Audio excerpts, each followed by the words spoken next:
기도드리겠습니다. 하나님 감사드립니다. 우리의 구원자이시며 기쁨이며 소망이 되시는 하나님 아버지, 새로운 한 해를 시작하게 하시고 오늘 거룩한 주의 날을 허락하시고 새 마음 새 뜻으로 하나님 앞에 나와 예배드리게 하시는 하나님의 은혜에 감사드립니다. 지난 한 해 동안 코로나19로 힘든 한 해를 보냈습니다. 어려운 가운데서도 소망 가운데 진리로 지켜주시고 은혜로 살게 하심 감사드립니다. 2021년 올해는 주님을 통하여 희망과 감사가 있는 은혜의 한 해가 되기를 간절히 원합니다. 하나님, 이 시간 마음과 뜻과 정성을 다하여 예배를 드리오니 저희들의 예배를 기쁘게 받아 주시옵소서. 지금까지 사는 동안 저희들의 잘못된 허물들을 다 용서하시고 저희들의 심령 속에 뿌리 내린 모든 죄악들을 주님의 보혈의 피로 깨끗이 씻어 주시옵소서. 그리하여 저희 각자의 심령이 더욱 새로워지고 강성해지며 우리들의 내면의 변화가 일어나게 하시며 믿음의 열정이 뜨겁게 달아오르는 삶이 되기를 간절히 기도드립니다. 특별히 올 한 해 주의 사랑하는 성도들의 가슴마다 새로운 마음으로 신앙의 결단이 있게 하시고 주님 앞에 온전히 지켜지게 하시며 무엇보다도 하나님의 영광을 위해 몸과 마음과 뜻을 드리는 삶이 되기를 간절히 소망합니다. 코로나19로 예배의 제약들이 있지만 이를 때일수록 우리 모두가 신앙의 고삐를 조이고 말씀과 기도로 주님과 동행하며 하나님께 가까이 다가가게 하옵소서. 또한 저희들이 주님을 닮는 모습으로 바뀌게 하시며 더욱더 주님을 사랑하게 하시며 거룩한 삶을 살게 하옵소서. 주님 앞에 죽도록 충성하며 헌신하며 봉사하게 하시고 또한 하나님의 말씀과 뜻대로 살며 순종하는 삶을 살 때에 하나님의 영광이 드러나게 하여 주시옵소서. 하나님, 사랑하는 성도들의 각 가정에 하나님의 은혜와 평강이 넘쳐나게 하여 주시기를 간절히 소망합니다. 각 가정에 하늘의 문을 여시고 믿음의 축복을 부어주시사 온 가족이 주님을 영접하게 하시고 건강의 축복을 부어주시사 가족들이 병들거나 아프게 하지 않게 하시며 병마로 고통받는 가족에게는 치유의 은총을 베풀어 주시옵소서. 또한 각 가정에 자녀들을 위해 축복을 부어주시사 자녀들이 범사에 형통하게 하시며 들어가도 복을 받고 나가도 복을 받게 하옵소서. 물질 위에도 축복하시고 물질로 인하여 곤란을 겪거나 어려움을 당하지 않게 하시며 썩어도 남아 이웃을 돌아보는 마음을 허락하여 주시옵소서. 이 시간 모퉁이들 교회를 축복하시고 영적인 부흥이 있게 하시고 또 기도와 전도의 열기가 불길처럼 타오르게 하시며 또 그 열매가 30배, 60배, 100배로 풍성히 맺혀지게 되기를 간절히 소망합니다. 또한 저희 교회 모든 사역과 계획이 올 한 해 한 점 흐트럼없이 다 이루어지게 하여 주시옵소서. 또한 믿음이 연약하고 자라지 않는 성도에게 믿음의 싹과 잎이 자라고 꽃이 피어 충실한 믿음의 열매가 맺혀지게 하기를 간절히 소망합니다. 오늘도 우리에게 생명의 말씀을 들려주실 목사님께 성령의 기름을 부어주시며 성령의 능력으로 채워주시고 영육간의 강건함과 강한 체력을 지켜주시고 어렵고 힘들 때마다 큰 용기를 부어주사 힘을 잃지 않게 하시고 말씀을 통하여 모든 영혼들이 살아나는 역사를 경험케 하옵소서. 또한 가정 위에도 차고 넘치는 축복을 채워주시고 또 가정 문제로 마음 쓰지 않고 목회에 전념할 수 있도록 하여 주시옵소서.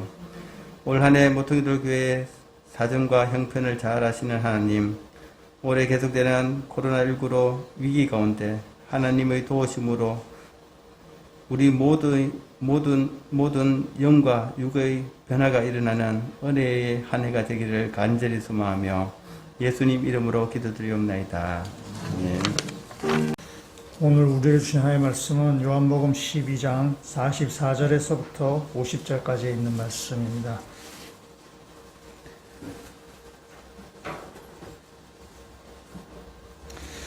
요한복음 12장 44절부터 제가 읽고 마지막 50절을 우리 같이 읽도록 하겠습니다. 예수께서 외쳐 이르시되 나를 믿는 자는 나를 믿는 것이 아니요 나를 보내신 이를 믿는 것이며 나를 보는 자는 나를 보내신 이를 보는 것이니라. 나는 빛으로 세상에 왔나니 물은 나를 믿는 자로 어둠에 거하지 않게 하려 함이로라.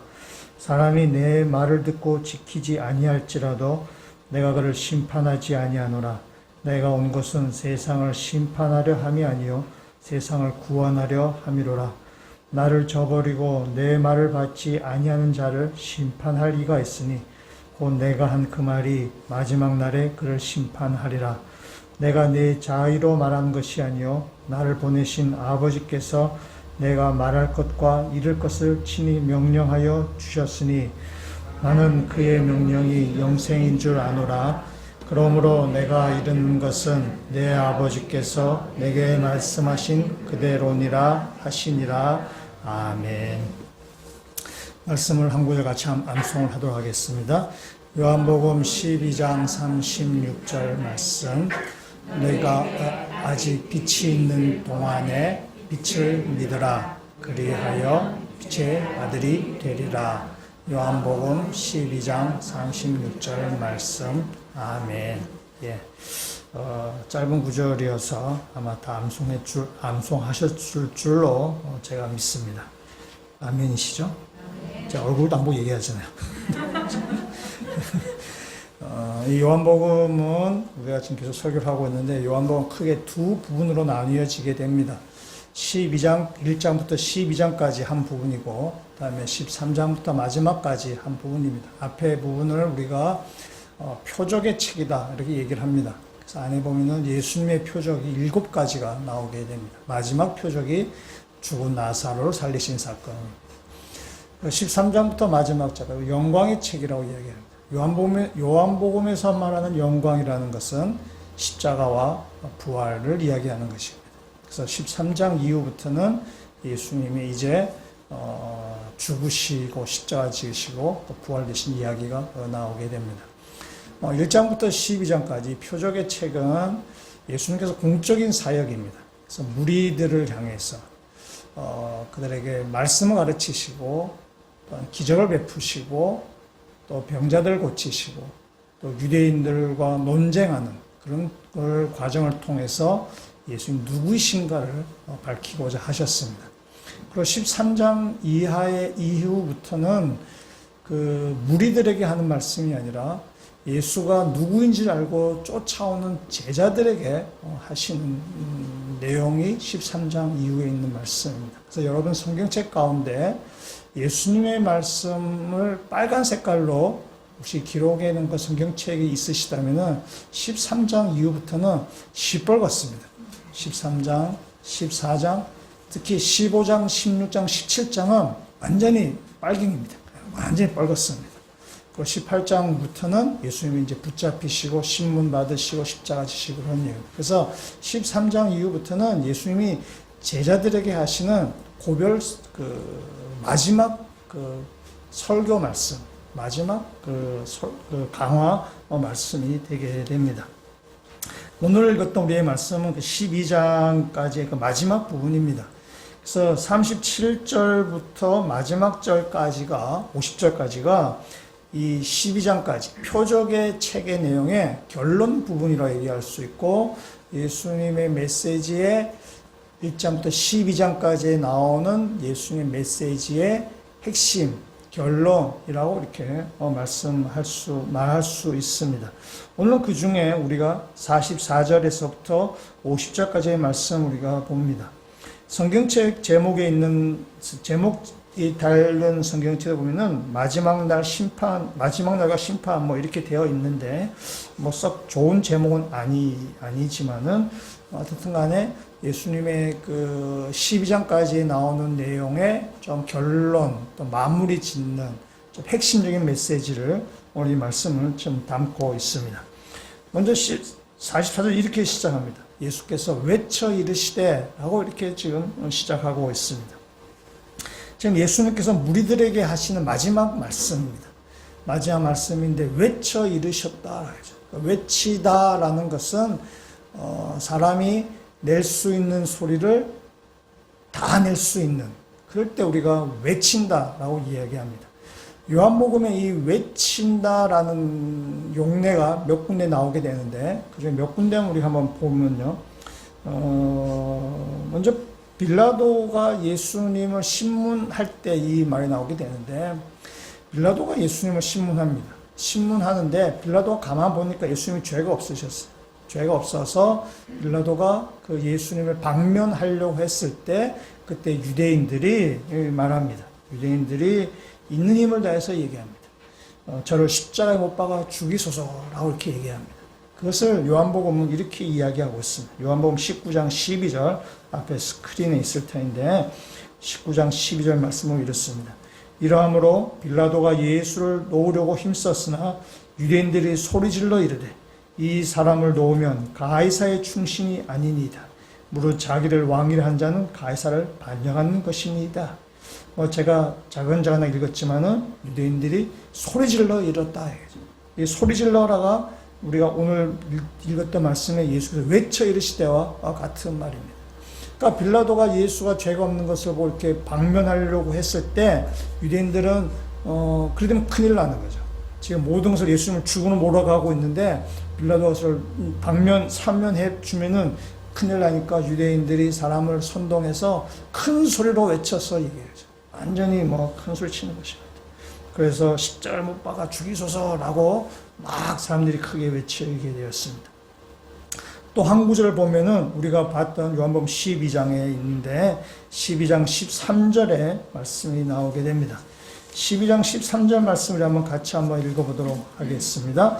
종려나무 가를 가지고 맞으러 나가 외치되 호산나 찬송하리로다. 주의 이름으로 오시는 이 곧 이스라엘의 왕이시여 하더라. 아멘. 이것은 예수님께서 예루살렘 입성하실 때에 거기 있던 유대인들이 예수님을 맞이하면서 큰 소리로 호산나 호산나 외치는 것입니다. 로마의 압제에서부터 우리를 구원해 주십시오 라고 유대인들이 아주 큰 소리로 지금 외치는 것입니다. 우리가 올해 우리가 부산시장 선거도 하고 또 내년에는 대통령 선거도 하고 그런 거 알고 있는데, 이렇게 선거할 때 보면은 이렇게 그 후보자들이 특히 대통령 선거 같은 거 할 때 보면은 후보자가 유세하면 거의 지지자들이 모여서 연호하시나요. 그 사람 이름을 부르시나요. 안원천 이래 하잖아요. 그때 얼마나 큰 소리로 합니까? 우리가 TV 뉴스나 이래 볼 때에 사람들이 완전 목소리를 크게 해서 그 후보자의 이름을 이렇게 구호를 외치듯이 아주 이렇게 그 후보자의 이름을 이렇게 외치는 거죠. 바로 그와 같은 걸 것입니다. 호산나 호산나 우리를 로마의 압제부터 구원해 주십시오라고 아마 그 있는 힘껏 다해서 지금 큰 소리 치는 것입니다. 예수님께서도 이 큰 소리로 외쳤다라는 것이 요한복음에 세 군데 나오고 있습니다. 세 군데 나오는데 한 군데가 바로 우리가 봤던 오늘 요한복음 12장에 있는 말씀이고, 두 군데가 7장에 나옵니다. 우리 7장에 있는 말씀을 한번 가보시도록 하겠습니다. 7장 28절에 있는 말씀이 일단 나옵니다. 7장 28절 말씀 읽겠습니다. 예수께서 성전에서 가르치시며 외쳐 이르시되 너희가 나를 알고 내가 어디서 온 것도 알거니와 내가 스스로 온 것이 아니니라. 나를 보내신 이는 참되시니 너는 그를 알지 못하나. 예수께서 성전에서 가르치실 때 큰 소리로 외쳐 이르시되 나는 뭐냐면은 하나님께로부터 온 자다라는 거죠. 예수님 자신이 누구인가를 지금 가르치실 때 큰 소리로 지금 외쳐 말씀하십니다. 또 한 구절은 7장 37절에 있는 말씀입니다. 우리 37절 말씀 같이 한번 읽도록 하겠습니다. 명절 끝날 곧 큰 날에 예수께서 서서 외쳐 이르시되 누든지 목마르거든 내게로 와서 마시라. 아멘. 예수님께서 이 지금 큰 소리로 외쳐서 얘기하죠. 목마른 자는 다 내게로 와라. 예수님 누구신가를 지금 드러내고자 하는 것입니다. 그래서 예수님이 요한복음에서 큰 소리로 외치실 때 보면은 예수님의 자기의 신적인 속성, 하나님께로부터 왔다라는 사실. 그다음에 예수님의 그 신적인 사명, 예수님이 누구이신가? 내가 너희 가운데 어떤 일을 하기 위해 오셨는가를 드러내실 때에 지금 큰 소리로 지금 외친 것으로 이렇게 볼 수 있습니다. 오늘 요한복음 12장에 있는 말씀입니다. 예수님께서 우리들에게 마지막으로 설교하시면서 큰 소리로 외쳐서 말씀하시죠. 예수님 누구이신가? 예수님이 이 땅에 오신 목적이 무엇인가? 그걸 드러내고자 하는 것입니다. 그래서 예수님이 마지막에 우리들에게 마지막 설교를 하시면서 뭐 조곤조곤하게 아주 귓소리되어 이야기하는 것이 아니라 있는 힘껏 다해서 지금 예수님 큰 소리로 지금 외쳐서 지금 말씀하십니다. 오늘 이 시간에 우리가 이 44절 이하에 있는 말씀을 보실 터인데 이 말씀이 예수님께서 우리의 마음 가운데 큰 소리로 외치시는 그 울림들이 우리 마음 가운데 있으시고 또 그것이 예수님의 큰 울림이 우리 가운데 또 이렇게 올바르게 반응하시는 믿음의 성도가 다 되시기를 주의 이름으로 축원합니다. 설교하기 전에 먼저 이번 주간에 좋은 소식, 암송구절 없다라는 복된 소식을 전해드리겠습니다. 암송하는 대신에 다른 미션을 제가 정했습니다. 오늘 본문은 아까도 말씀드린 것처럼 그 12장까지의 예수님의 사역을 정리하는 본문입니다. 그래서 뭐 한 구절을 딱 택해서 암송하면 뭐 좋겠지만은 좀 그래서 전체를 다 암송을 하면은 아마 다음 주 완전 비대면 예배 되겠다 뭐 이런 생각이 들고 전체 암송을 하지 않고 이 전체 44절 말씀 오늘 설교 본문 44절 또 50절까지 있는 말씀을 여기 한 주간 동안에 좀 이렇게 매일 읽을 수 있으면 좋겠다. 그래서 한 주간 한 10번 정도 읽는 것을 이제 목표로 삼으시고 한 주간 그렇게 보내셨으면 좋겠습니다. 그래서 하루에 한 2번 정도, 한 번 읽으면 너무 빨리 끝나니까 하루에 한 2번 정도 읽으면은 주일 빼고 6일이니까 12번 정도 일 것이고 또 깜빡해서 매일 못 읽으시는 분, 이틀에 한 번 읽으시는 분들은 이틀에 한 번 읽으실 때에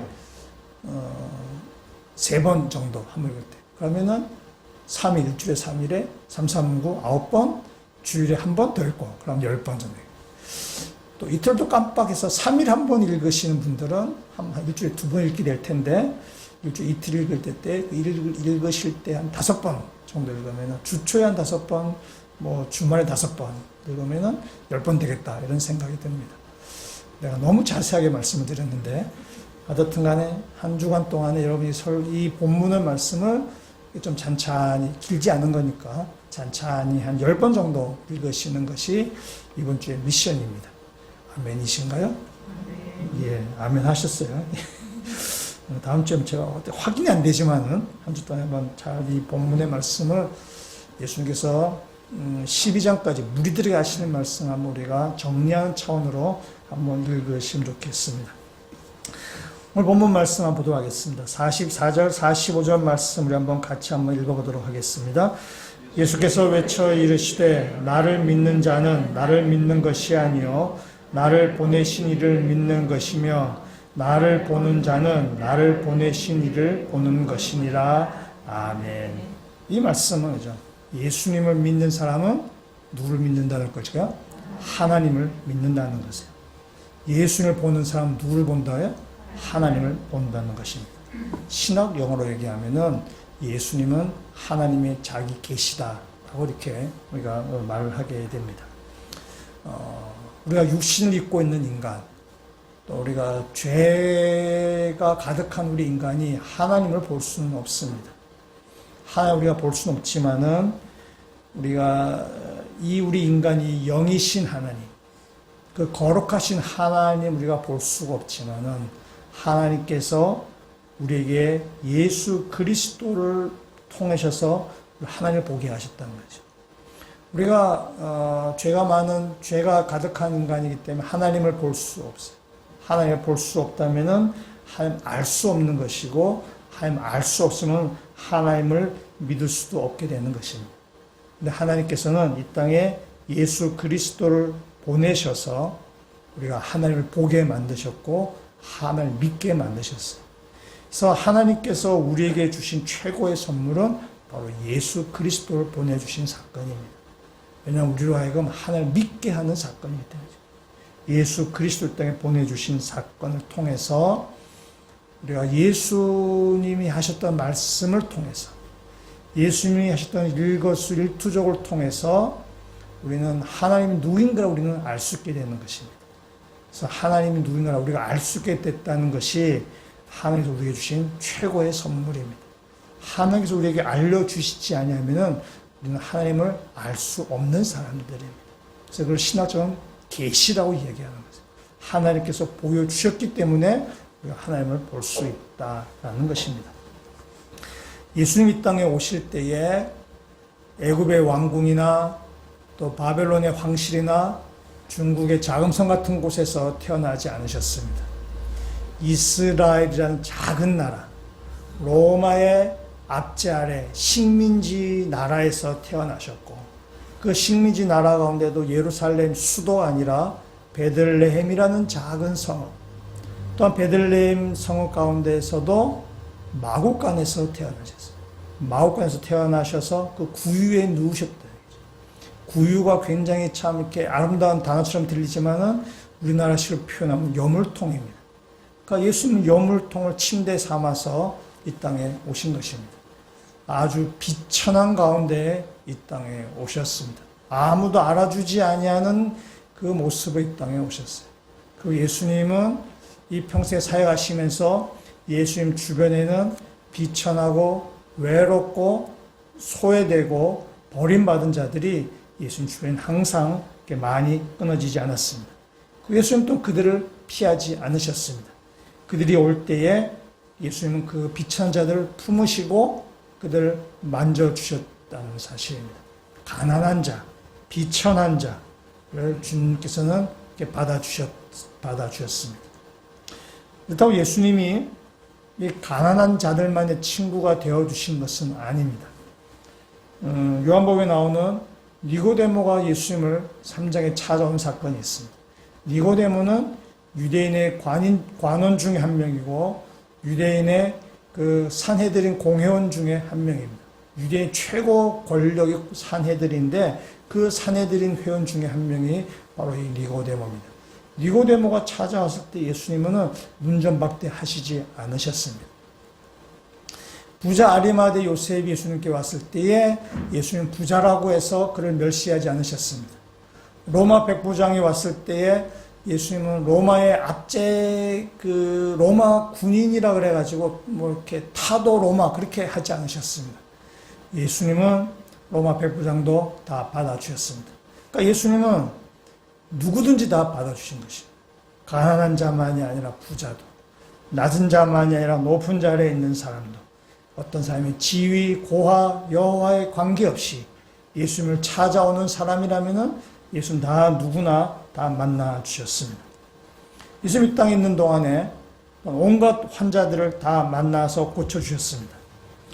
당시에는 그 병이 있다는 것은 우리가 요한복음 앞에서 우리가 날 때부터 맹인된 사람에게 대해서 우리가 알 수 있지만은 사람들이 이야기하죠. 맹인을 보고 저 사람의 죄 때문입니까? 부모의 죄 때문입니까? 라고 해야죠. 그러니까 당시에 이 병이 있다는 것은 뭔가 죄를 지었다 라고 생각하고 어떤 병들은 부정한 병이라고 해서 그 공동체에서 이렇게 추방당하는 그런 병들도 있습니다.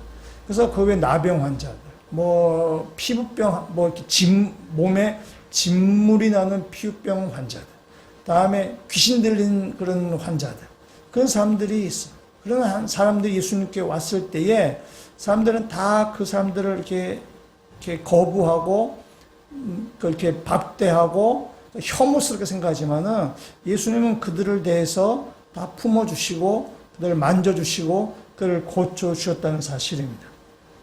예수님 이 땅에 의사로 오신 것은 아닙니다. 의사로 오신 것은 아니고 그 환자들을 통해서 우리 같이 병든 영적으로 병들고 우리 가운데 여러 가지로 아픈 우리들을 주님께서 고쳐주셨다는 사실입니다.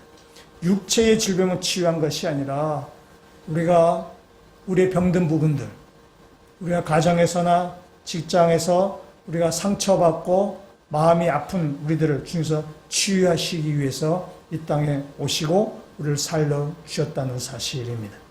예수님이 이 땅에 오셔서 하신 일이 그런 것들이죠. 그리고 마지막에 예수님 십자가에 달려 돌아가십니다. 예수님 십자가에 달려 돌아가시기 전날 밤에 예수님은 유월절 식사를 제자들과 함께 하십니다. 식탁 위에 떡을 제자들과 함께 나누시면서 말씀하십니다. 이것은 너희를 위한 내 몸이다 라고 말씀하십니다. 또 그 포도주 잔을 취하시면서 말씀하십니다. 이것은 죄사함을 얻게 하려고 많은 사람을 흘리는 나의 피, 곧 언약의 피니라 라고 말씀하십니다. 그러니까 예수님은 자신의 죽음을 우리의 구원이라고 말씀하십니다. 예수님의 그 죽음, 예수님의 이 땅에 와서 어떤 사역, 이런 걸 볼 때에 하나님 우리를 얼마나 사랑하시는지를 우리는 잘 볼 수 있습니다. 이 하나님은 자신의 아들을 우리를 위해서 내어주신 것입니다. 예수님 또한 자기 자신을 아낌없이 십자가에 내어주시는 것입니다. 그래서 이 십자가는 하나님이 인간을 얼마나 사랑하는지를 보여주는 하나님의 사랑의 절정입니다. 그래서 예수 그리스도를 통해서 하나님이 우리를 얼마나 사랑하시는지 우리는 알게 되는 것입니다. 여러분 가운데 혹시 또 영상을 보시는 분 가운데 하나님이 살아계신지 모르겠다. 하나님 과연 살아계시긴 살아계시는 것인가? 라는 의문이 들거나 하실 때는 예수 그리스도의 삶과 가르침과 그들이 행했던 일들을 보시길 바랍니다. 예수님의 십자가를 보시길 바랍니다. 예수님의 그 십자가, 예수님 행하시는 그 사역을 통해서 우리는 하나님을 보게 되는 것입니다. 예수를 통해서 우리는 하나님께 나아갈 수 있는 것입니다. 그래서 예수를 보는 자는 하나님을 보는 것이고 예수를 믿는 자는 하나님을 믿게 되는 것입니다. 46절에 있는 말씀 한번 같이 한번 또 읽어보도록 하겠습니다. 나는 빛으로 세상에 왔나니 무릇 나를 믿는 자로 어둠에 거하지 않게 하려 함이로라. 아멘. 46절의 말씀이죠. 나는 예수님은 이 땅에 빛으로 오셨다라고 말씀하십니다. 예수님이 빛이라는 것은 요한복음 1장에서부터 나오는 이야기입니다. 그러니까 요한복음은 예수님이 빛으로 오셨다는 사실을 굉장히 많이 강조하고 있습니다. 요한복음에 이 빛이라는 단어가 21번 나옵니다. 그러니까 요한복음의 특징 중에 하나입니다. 예수님을 빛으로 소개합니다. 그럼 빛의 특징은 여러 가지 있지만은 오늘 시간에 한 가지만 딱 보고자 하는데, 빛의 특징은 뭐냐면은 사물을 있는 모습 그대로 보여줍니다. 오늘 본문의 표현으로 이해하자면은 어둠에 거하지 아니한다. 어둠을 물리친다는 것입니다. 빛이 오면 어둠을 물리치는 거죠. 어둠이 그것을 물러가게 되는데, 그를 통해서 사물을 그 모습 그대로 보여주는 것이죠. 지금도 그런지 모르겠습니다. 옛날에는 무슨 우리가 옷 같은 걸 살 때 밤에 사지 마라 그러죠. 밤에 사면 이렇게 빛을 밤에 사지 말고 낮에 가서 옷을 사라 그러죠. 왜냐하면 햇빛 가운데 보는 거와 그 옷가게 아닌 조명에서 보는 것이 다르기 때문이에요. 그래서 그 햇빛 가운데 그 물건을 사야지 제대로 살 수 있다. 그러니까 빛은 뭐냐면은 그 사물을 그대로 보여주는 것이죠. 그러니까 예수님이 우리 삶 가운데 빛으로 오셨다는 의미는 우리가 어떤 존재인지를 그대로 볼 수 있게 해주셨다라는 뜻이 됩니다.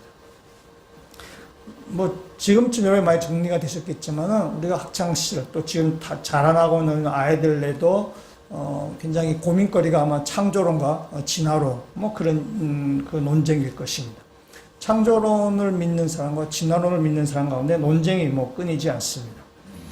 근데 창조론을 믿는 사람과 진화론을 믿는 사람 가운데 아주 큰 중요한 차이점이 있습니다. 인간을 어떻게 보느냐입니다. 창조론을 믿는 사람의 인생관과 진화론을 믿는 사람의 인생관은 달라질 수밖에 없습니다. 창조를 믿는 사람은 이거죠. 사람은 하나님의 형상대로 지음 받았다라는 것을 믿는 것이고, 사람은 하나님의 계획 아래서 창조 받았다는 사실을 믿는 사람입니다. 그러니까 사람은 하나님의 형상대로 하나님의 뜻이 있어서 하나님께서 만드셨다는 것입니다.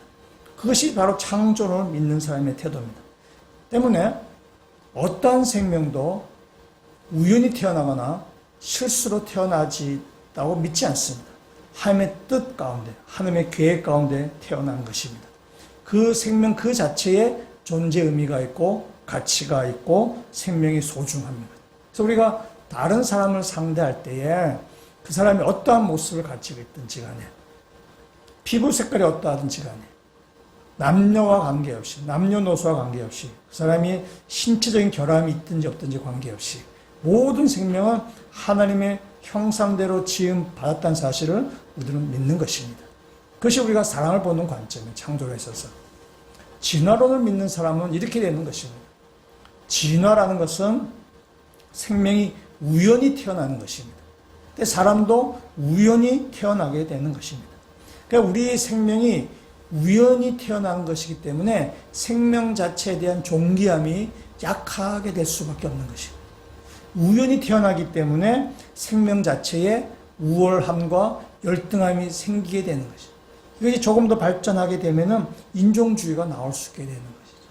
그래서 생명에 대한 소중함이 없게 되는 거죠. 그래서 차별과 혐오가 발생할 수가 있는 것이 바로 진화론적인 사고방식입니다. 근데 문제는 우리가 교회를 다닌다고 하면서도 창조를 믿는다고 하면서도 이 진화론적인 사고방식을 하는 경우가 있다는 거예요. 하나님의 형상대로 지음받은 사람들인데 그래서 한 생명 한 생명이 귀하고 가치 있고 의미가 있고 하나님의 뜻이 있는데 우리가 그 안에서 혐오하거나 배제하거나 그 서로 이렇게 차등을 둔다는 것은 우리가 창조론을 믿는 것인가 다시 한번 우리는 스스로 점검하셔야 됩니다. 창조론을 믿는 사람은 모든 생명은 하나님의 형상대로 모든 생명 하나님의 뜻이 있고 그 나름대로 존재 의미가 있고 가치가 있다는 사실입니다. 그것이 창조론을 믿는 사람의 태도가 되는 것입니다. 그래서 우리한테 빛이 비춰질 때에 이 빛은 비춰서 우리의 존재 자체를 그대로 보여주고 있는 거죠. 그래서 우리가 당한 다른 사람들에 대해서 그 다른 사람들 한 사람 한 사람 모두가 다 하나님의 형상대로 지음받고 하나님의 가치가 있는 존재고 뜻이 있고 계획이 있는 존재라는 것을 우리가 깨닫게 되는 것. 그것이 빛이 우리 가운데 비출 때에 우리에 나타나는 다른 사람들에 대한 태도가 되는 것입니다. 삶을 그대로 보게 하는 것이죠. 타인에 대한 태도입니다. 또 하나는 그 빛이 우리 안에 비칠 때에 내 자신에게도 내 자신이 누구인지를 제대로 볼 수 있게 하게 됩니다. 우리가 세상을 살다 보면은 화가 나는 경우들이 있습니다. 화가 나는 사람을 만날 경우들이 있습니다. 요즘 우리 같은 화가 나는 일은 그 정인이를 입양하고 뭐 학대했던 그 양부모 그 사건이 우리를 굉장히 화나게 합니다. 먼저 화가 나고 분노가 일어날 만한 일입니다. 그러나 그런 것에 분노하는 것은 문제가 되지 않지만 분노할 만한 일이기 때문에. 근데 때로는 우리가 그렇지 않은 일에 우리가 분노할 때가 있습니다. 그 재미난 것은 똑같은 어떤 일을 만날 때, 우리를 분노하게 하는 똑같은 일을 만날 때 어떤 때는 분노하지만은 어떨 때는 분노하지 않는다는 거예요. 우리가 뭐 가정에서나 직장에서나 뭔가 똑같은 일을 당하지만은 내가 기분이 좋으면은 분노하지 않아요. 그러니까 다 참고 넘어가요. 근데 내가 뭔가 나를 딱 건드리거나 내가 기분 안 좋은 일이 있으면 또 내가 확하게 화를 내게 되는 거죠. 운전하다가도 어떨 때는 차가 끼어들면은 뭐 괜찮지만 어떨 때 차가 확 끼어들면 화가 확 나는 거죠. 그래서 우리 안에 분노하고 화가 난다는 것은 외부적인 이유가 아닌 것이죠. 우리 내부 안에 있는 이유예요. 똑같은 일이 발생할 때마다 화를 낸다면 그건 외부적인 이유가 되겠지만은 똑같은 이유가 어떨 때는 화를 내기도 하고 또 화를 내지도 않게 하기 때문에 그것은 내 안에 문제가 있다는 거죠. 내 안에. 그래서 어떤 일이 딱 발생했을 때에 그 일이 나를 어떤 걸 자극할 때, 내 부분에 어떤 것을 막 건드릴 때 우리가 막 화가 나게 되죠. 우리 안에 열등감을 자극할 때, 또 내 안에 어떤 트라우마를 막 자극할 때, 아니면 내 안에 헛된 자존심을 막 자극할 때 우리 막 분노하게 됩니다. 분노할 때, 화낼 때 사람들이 이렇게 얘기하죠. 나를 대체 뭘로 보고 내가 누구인데 너 사장 나오라 그래. 뭐 그렇게 하는 거죠. 내 안에 열등감을 자극시킬 때에 내 안에 어떤 트라우마를 막 이렇게 자극될 때에 또 내 안에 어떤 자존심 아주 헛된 자존심을 막 자극할 때에 우리에 막 분노가 일어나게 됩니다. 그러니까 내 안에 아직 어둠이 남아있다는 뜻입니다. 그것이 치유가 돼야 되는 거죠. 치유가 될 때에 어떤 외부의 자극이 들어오더라도 그게 반응하지 않게 되는데 아직 이 어둠이 남아요. 열등감이라든지 트라우마라든지 어떤 헛된 자존심이라든지 뭐 지기 싫어하는 거라든지 뭐 그런 것들이 좀 남아있다가 보니까 그 어둠이 남아있다 보니까 뭐 거기에 딱 자극만 되면은 막 우리가 막 분노가 막 화가 막 일어나게 되는 것입니다. 또 지나면 후회하기도 하고.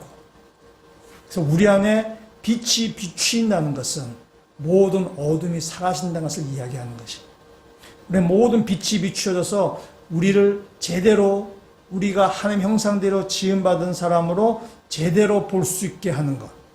성경 우리를 뭐라요? 온전한 사람이 된다는 거죠. 그래서 빛이 원래 비춰짐을 통해서 우리의 어둠과 그늘이 사라지고 우리가 온전한 사람이 되어져서 어떠한 자극에도 우리가 온전하게 반응하는 것. 이 자신이 견고해지는 것이죠.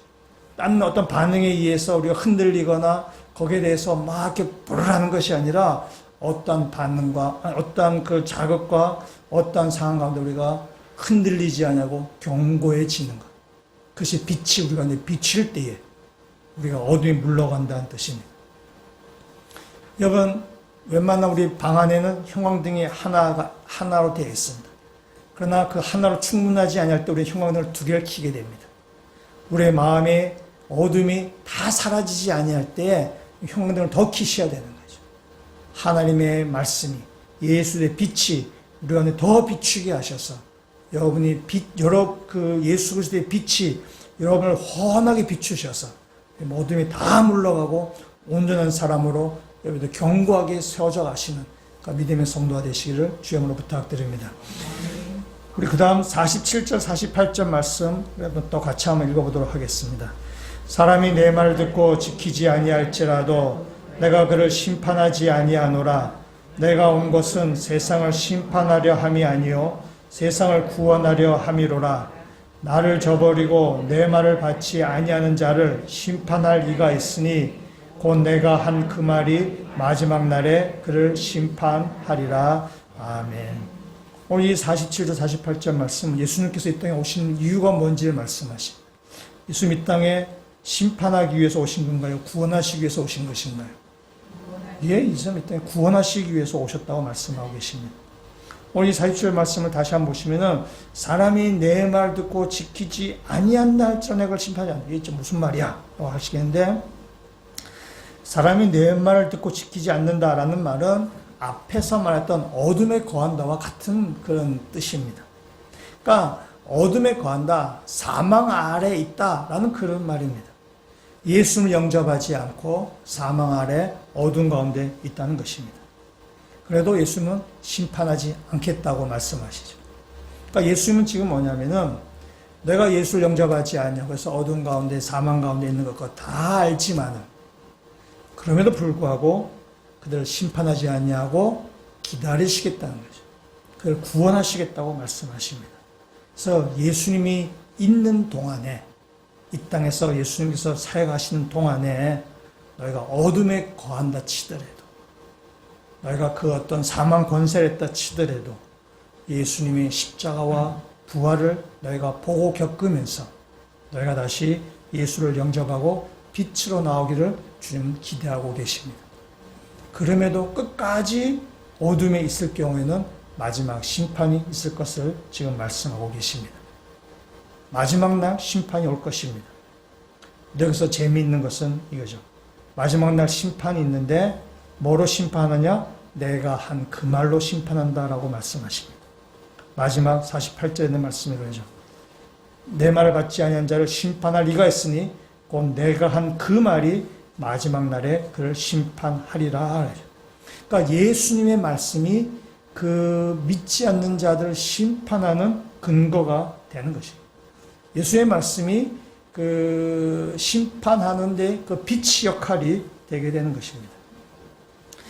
다시 말하면은 지금 예수님 이 땅에 안 계시지만은 예수님의 말씀을 우리가 대신하는 우리들이 이 땅 가운데 주의 말씀을 전하고 또 주의 말씀을 듣기도 하고 또 세상 가운데 주의 말씀을 전하는데 이 말씀을 듣고 복음에 순종하는 사람은 구원을 받겠지만은 이 말씀을 듣지 아니하고 복음에 순종하지 않는 자에게는 마지막 날 심판이 있을 것이다. 그 심판의 증거가 된다. 라고 지금 말씀하고 계십니다. 그러니까 마지막 주님 다시 오실 때까지 우리는 부지런히 복음을 증거하고 주의 말씀 세상 가운데 전해야 될 책임이 있고 또 그 역할이 우리 가운데 있다라고도 볼 수 있습니다. 그래서 그 말씀을 듣고 그 말씀에 순종하면은 구원을 받게 되는 거죠. 예수님이 그것을 위해서 이 땅에 오셨다고 말씀하십니다. 여러분이 무슨 전자제품이나 어떤 물건을 이렇게 사셨을 때 제일 먼저 하는 일이 뭐죠? 제일 먼저 하는 일은 포장지를 뜯는 일입니다. 포장지를 뜯는 다음에 무슨 일을 하시죠? 매뉴얼을 읽습니다. 비싼 제품이면 비싼 제품일수록 매뉴얼을 읽습니다. 싼 제품은 잘 매뉴얼을 읽지 않습니다. 왜냐하면 내용, 사용법도 대충 알고 설사 사용 잘못했다 치더라도 값이 싼 거기 때문에 다시 살 수 있어서 매뉴얼 그렇게 잘 읽지 않습니다. 그러나 비싼 제품은 매뉴얼을 읽게 되죠.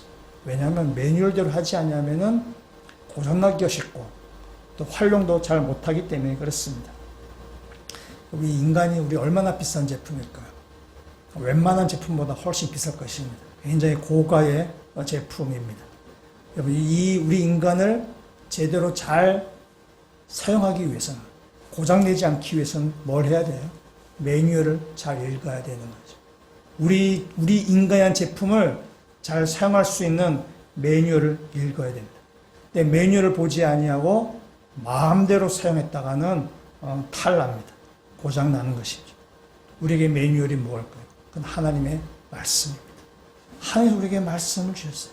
이 말씀을 따라서 우리를 사용하면은 굉장히 활용도 높게, 굉장히 아주 이렇게 잘 사용할 수 있게 됩니다. 그러나 말씀을 무시하고 자기 마음대로 사용하게 되면은 얼마 못 가서 망가지고 맙니다. 사람들의 관계가 헝클어지고 삶의 내면의 질서가 엉망이 되어지고 인생 꼬이게 되고 그렇게 살아갈 수밖에 없다는 사실입니다.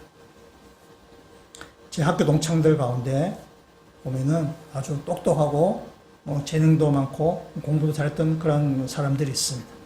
그런데 그 중에 하나님을 모르고 그래서 매뉴얼대로 하지 않냐고 자기 마음대로 자신을 사용하다가 인생 꼬인 친구들도 있습니다.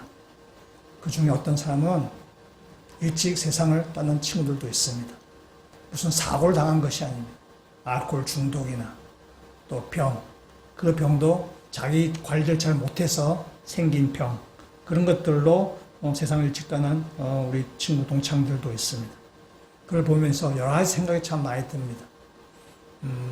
빛을 보지 못하고 어둠 가운데 살다가 어둠 속으로 이렇게 사라진 인생이라고 이렇게 생각이 들게 됩니다.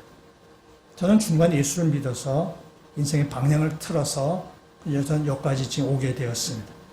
제가 그 친구들 생각할 때마다 여러 가지 생각이 지금 많이 들게 됩니다. 하나님의 심판은 마지막 날 임하지만은 마지막 날만 임하는 것이 아닙니다. 하나님의 말씀을 듣지 아니하고 하나님의 말씀대로 순종하지 않은 그 순간부터 인간은 점점 부실화되어 가고 있는 것입니다. 그러다가 마지막에 완전히 이제 멸망의 길로 가게 되는 것입니다. 이번 하나님의 말씀대로 매뉴얼대로 행하지 않을 때에 인간은 점점 부실화되어 가는데 여러분 그보다 더 큰 심판이 어디 있겠어요? 인생이 망가지는 것보다 더 큰 심판이 세상에 어디 있겠습니까? 인생이 망가지기 전에 하나님께로 돌아오는 것이 그것이 복입니다. 하나님께 다시 돌아와서 인생을 제대로 사는 것이 그것이 참된 복이 된다는 사실입니다. 하나님은 오늘 말씀 통해서 말씀하십니다. 나는 세상을 심판하기 위해서 온 것이 아니라 세상을 구원하시기 위해서 오셨다라고 말씀하십니다. 우리에게 매뉴얼을 주시고 이렇게 살아라고 주님께서 말씀하십니다.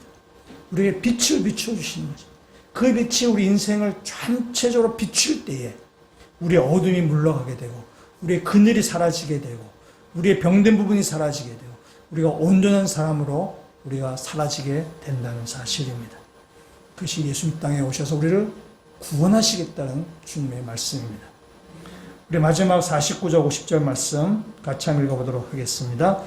내가 내 자의로 말한 것이 아니요 나를 보내신 아버지께서 내가 말할 것과 이룰 것을 친히 명령하여 주셨으니 나는 그의 명령이 영생인 줄 아노라. 그러므로 내가 이르는 것은 내 아버지께서 내게 말씀하신 그대로니라 하시니라. 아멘. 이 49절 50절의 말씀은 예수님께서 이 땅에 오셔서 하셨던 말씀, 하셨던 일, 그것은 다 하나님 아버지께서 명령하신 일이다. 예수님 자의로 하신 것이 아니라는 것입니다. 그렇다면 하나님께서 예수님이 명령하신 것은 무엇인가? 오늘 50절 말씀이 뭐야? 영생이라고 얘기해야지. 그래서 하나님께서 예수님에게 영생을 명령하셨고 예수님 그 말씀에 따라서 지금 사역하시고 말씀하고 가르치셨습니다. 그럼 이 사복음서에는 영생이라는 단어가 31번 나옵니다. 근데 그 31번 중에 요한복음에는 19번 나옵니다. 19번 나오는데 굉장히 많이 나오는 거죠. 많이 나오는데 우리 그 중에 잘 아는 구절 한번 보면은 요한복음 3장 16절 말씀 같이 한번 읽도록 하겠습니다. 하나님이 세상을 이처럼 사랑하사 독생자를 주셨으니 이는 저를 믿는 자마다 멸망치 않고 영생을 얻게 하려 하심이니라. 아멘. 예수님에게 영생 얻게 하려 하시나. 또한 예수님 자신을 누구라고 말씀하시는가 하면은 요한복음 6장 51절에 있는 말씀 같이 읽겠습니다. 나는 하늘에서 내려오는 산떡이니 사람이 이 떡을 먹으면 영생하리라. 아멘. 예. 예수님은 나는 생명의 떡이라 말하고 이 떡을 먹으면 영생하겠다고 주님께서 말씀하시네. 요한복음에 영생은 19번 나오는데 그 중에 17번이 1장에서부터 12장 사이에 나옵니다. 예수님께서 영생이라고 말씀하시는 거죠. 그리고 오늘 본문은 1장부터 12장까지의 말씀의 핵심이에요. 예수님 메시지의 핵심입니다. 예수님의 메시지의 핵심은 무엇인가? 그건 바로 영생입니다. 예수님께서 우리들에게 하시는 마지막 설교가 바로 영생입니다. 영생은 유한한 인생인 우리들에게 이것은 엄청난 복입니다. 유한한 인생인 우리에게 영원한 생명보다 더 소중하고 더 의미 있고 더 가치 있는 것은 없습니다. 유한한 자에게 영생은 굉장한 복이 된다는 사실입니다. 그 때문에 우리가 구원을 얻는다는 것은 무엇을 의미할까? 구원을 얻는다는 것은 우리로 하여금 죄와 죽음에서 자유케 하여서 영생을 맛보게 하는 것을 이야기한 것입니다. 그리스도인이 된다는 것은 무슨 의미인가? 그리스도 안에서 영생의 영원한 생명의 소유가 된다는 것을 아는 것입니다. 그럼 그리스도인으로 산다는 것은 무슨 의미일까? 영원한 생명을 소유한 자로서 이 땅 가운데 생명의 길을 걸어가는 것. 그것이 바로 그리스도인이 이 땅에 살아가는 길이라는 사실입니다. 우리가 영생을 소유한 자로 이 땅 가운데 생명의 길을 걸어가시는 모든 주의 백성들 되시기를 주의 이름으로 축원합니다. 같이 한번 기도드리시겠습니다. 예수님께서 마지막으로 우리들에게 외치셨던 말씀을 이 시간 저희들이 생각합니다. 세상을 구원하시기 위해서 이 땅에 오셨다고 말씀하시고 유한한 인간에게 영생을 주시는 것이 하나님의 명령이고 뜻이라고 말씀하십니다. 우리가 그 영생을 얻게 하여 주심을 감사드립니다. 이제 우리가 예수를 믿고 이 땅에 영생을 소유한 사람답게 하나님의 사람으로 그리스도인으로 살아가는 모든 주의 백성들 되게 하여 주시옵소서. 예수 그리스도 이름으로 기도합니다. 아멘.